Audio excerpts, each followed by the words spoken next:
Assalamualaikum warahmatullahi wabarakatuh. Yang saya hormati, Ibu Veilo Sofia MPD, selaku dosen pengampu mata kuliah pendidikan berkelanjutan berbasis konservasi dan teknologi. Pada kesempatan ini, kami dari kelompok 4 akan menjelaskan mengenai pengertian, tujuan, dan urgensi Sustainable Development Goals atau disingkat SDGs.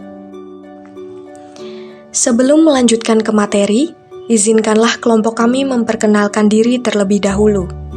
Anggota dari kelompok 4 antara lain adalah yang pertama, Nuke Ramadhani, yang kedua, Nelly Alia Habibah, dan yang terakhir, Nihayatus Solihah. Yang pertama, kami akan membahas tentang Sustainable Development Goals atau SDGs. Perlu kita ketahui bahwa SDGs merupakan kelanjutan dari MDGs atau Millennium Development Goals yang berakhir pada tahun 2015. Berikut ini adalah pengertian Sustainable Development Goals menurut para ahli. Yang pertama, dari Perserikatan Bangsa-Bangsa atau PBB. SDGs adalah seperangkat target universal yang bertujuan untuk mengakhiri kemiskinan, melindungi planet ini, dan memastikan bahwa semua orang menikmati kedamaian dan kemakmuran pada tahun 2030. Yang kedua, dari Jeffrey Sachs, SDGs adalah rencana tindakan global untuk mengakhiri kemiskinan ekstrim, melindungi planet, dan memastikan kemakmuran untuk semua orang pada tahun 2030. Dan yang terakhir, ada dari Harlem Brundtland. SDGs adalah program lanjutan dari Millennium Development Goals atau MDGs yang sudah disepakati oleh beberapa negara dalam anggota PBB. Tanggal 25 September 2015 yang bertepatan pada markas PBB bersama para pemerintah dengan resmi mengesahkan Sustainable Development Goals atau tujuan pembangunan berkelanjutan sebagai persetujuan untuk pembangunan global. Jadi, apa itu SDGs? SDGs atau Sustainable Development Goals merupakan sebuah program pembangunan berkelanjutan di mana di dalamnya terdapat 17 tujuan yang mana bertujuan untuk kesejahteraan manusia dan planet bumi. Seperti yang dijelaskan sebelumnya, SDGs ini menggantikan program sebelumnya yaitu MDGs, Millennium Development Goals, sebagai tujuan pembangunan bersama sampai tahun 2030 yang disepakati oleh banyak negara dalam Forum Resolusi Perserikatan Bangsa-Bangsa atau PBB. Dengan menyusung tema Mengubah Dunia Kita, Agenda 2030 untuk pembangunan berkelanjutan.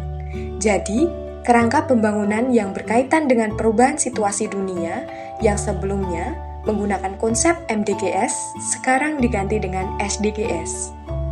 Selanjutnya, kita akan membahas mengenai 17 tujuan SDGs atau Sustainable Development Goals. Yang pertama, tanpa kemiskinan, yaitu dengan menangani akar dari penyebab kemiskinan ekstrim. Kemiskinan di sini tidak hanya menyangkut ukuran pendapatan, namun menyangkut beberapa hal lain seperti kerentanan masyarakat untuk menjadi miskin. Yang kedua, tanpa kelaparan, yaitu dengan menghilangkan kelaparan dan kekurangan gizi, menggalakkan produktivitas pertanian, menjamin pertanian pangan berkelanjutan, mengelola keragaman genetik, dan meningkatkan kapasitas produktif pertanian. Yang ketiga, kehidupan sehat dan sejahtera, yaitu dengan memastikan kehidupan yang sehat dan meningkatkan kesejahteraan bagi semua orang di segala usia. Yang keempat, meningkatkan pendidikan yang berkualitas, yaitu dengan memastikan pendidikan berkualitas yang layak dan inklusif, serta mendorong kesempatan belajar seumur hidup bagi setiap masyarakat. Tujuan yang kelima adalah kesetaraan gender. Hal ini didasari oleh terdapatnya perbedaan perlakuan terhadap wanita, masih banyak terdapat pekerja-pekerja anak, serta human trafficking, serta minimnya pemanfaatan teknologi dalam pemberdayaan perempuan. Tujuan yang keenam, air bersih dan sanitasi yang layak.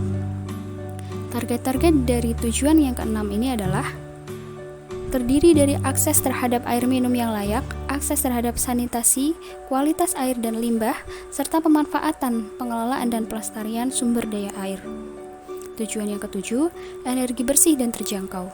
Target-target dari tujuan yang ketujuh ini adalah akses universal layanan energi yang terjangkau, andal, dan modern, meningkatkan pangsa energi terbarukan dalam bauran energi global, dan melakukan perbaikan efisiensi energi di tingkat global. Tujuan yang ke-8 adalah pekerjaan layak dan pertumbuhan ekonomi.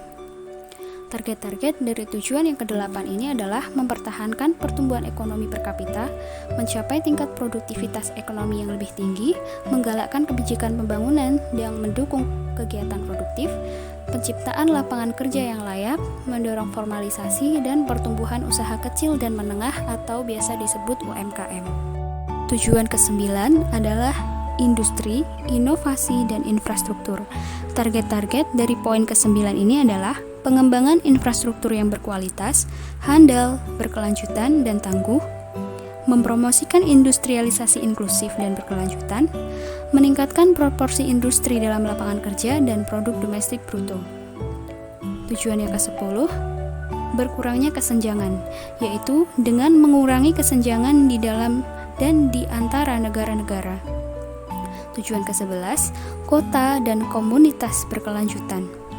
Target-target dari tujuan ke-11 ini adalah pembangunan kota yang terpadu, infrastruktur dan pelayanan perkotaan, serta resiko bencana dan perubahan iklim di perkotaan. Kemudian, tujuan ke-12 adalah konsumsi dan produksi yang bertanggung jawab.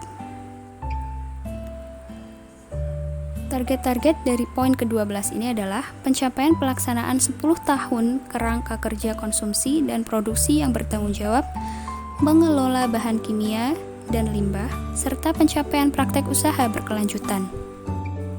Tujuan yang ke-13 adalah penanganan perubahan iklim. Target-target dari poin ke-13 ini adalah pengurangan resiko bencana, pengurangan korban akibat bencana, serta adaptasi dan mitigasi perubahan iklim. Tujuan ke-14 adalah ekosistem laut. Target-target dari poin ke-14 ini adalah tata ruang laut dan pengelolaan wilayah laut berkelanjutan, penangkapan ikan dalam batas biologis, dan pemberantasan IUU fishing, peningkatan kawasan konservasi perairan, dan pemanfaatan berkelanjutan serta dukungan dan perlindungan bagi nelayan-nelayan kecil. Kemudian, tujuan ke-15 adalah ekosistem daratan. Target-target dari poin ke-15 ini adalah tata kelola kehutanan, konservasi dan keanekaragaman hayati, melestarikan dan memanfaatkan nilai ekonomi hayati, penegakan hukum bidang lingkungan hidup, karantina hewan dan tumbuhan, serta keamanan hayati hewan dan nabati. Tujuan SDGs ke-16 adalah perdamaian, keadilan, dan kelembagaan yang tangguh. Hal ini berupaya untuk menguatkan masyarakat yang inklusif dan damai, terwujudnya penegakan keadilan dengan menyediakan akses keadilan untuk semua masyarakat, serta membangun institusi yang tangguh. Kemudian, tujuan SDGs ke-17 adalah kemitraan untuk mencapai tujuan, yaitu memperkuat mobilisasi sumber daya domestik termasuk melalui dukungan internasional kepada negara-negara berkembang untuk meningkatkan kapasitas lokal bagi pengumpulan pajak dan pendapatan lainnya. Urgensi Sustainable Development Goals meliputi yang pertama, respon terhadap tantangan global. SDGs memberikan kerangka kerja yang komprehensif dan menyeluruh untuk menanggapi tantangan global seperti kemiskinan, kelaparan, ketidaksetaraan, dan perubahan iklim. Yang kedua, perlindungan hak asasi manusia. SDGs mempromosikan dan menjunjung tinggi atas hak asasi manusia dengan fokus pada akses universal terhadap pendidikan, kesehatan, air bersih, dan layanan dasar lainnya. Yang ketiga, pencegahan konflik dan kekerasan. SDGs ikut serta berkontribusi pada pencegahan konflik dan kekerasan melalui tujuan perdamaian, keadilan, dan lembaga hukum